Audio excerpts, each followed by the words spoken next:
try to explain it by doing question 15. It's on from part 9, so it's 9:15. So first, I'm just gonna write down everything that's here, but in terms that I get. So we have 365,000 for cost.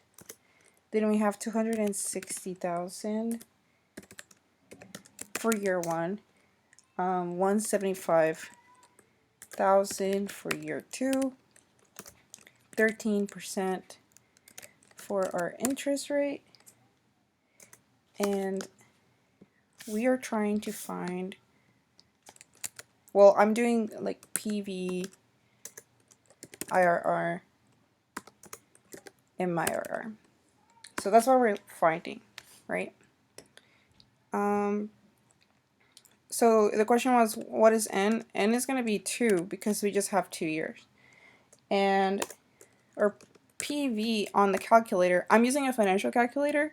I mean, not a financial, I'm doing the graphing calculator because I don't have a financial one.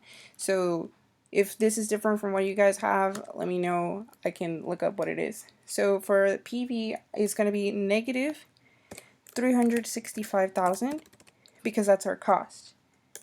Then we're going to do payments, which is equal to 0 because we're not doing any of that.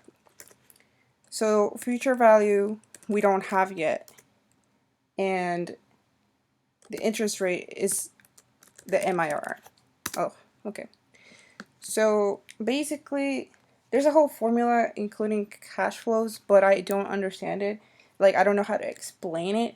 So really what you're going to do is future value is equal to year 1 times 1 plus your interest rate. Oh, sorry.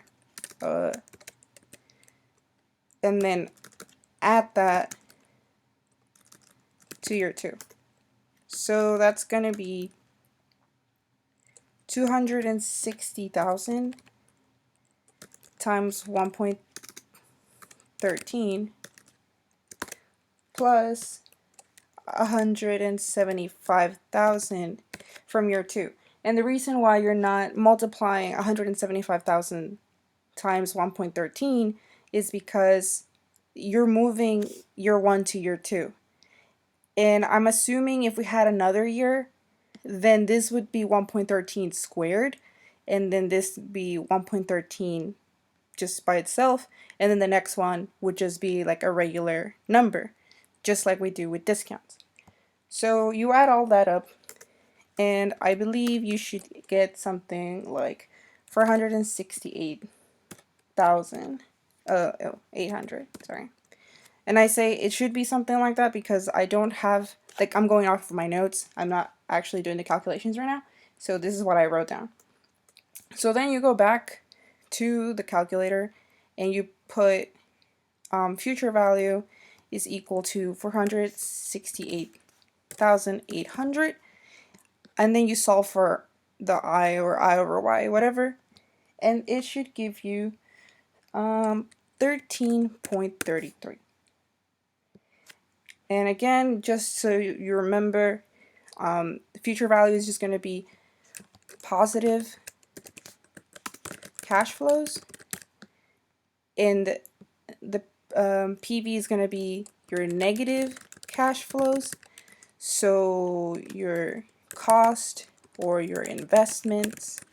And I guess that just comes in handy if they gave us a like freaking table or whatever. That is when I guess this would be helpful. I don't know where else.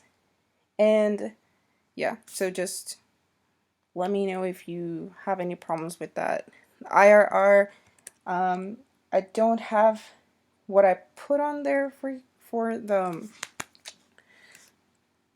I don't have the formula that I use, but I know that it's 13.48 and I got it right, so I'm assuming I also did the same thing. But yeah, if you need me to walk you all through PV and IRR or something, like, I can try to help.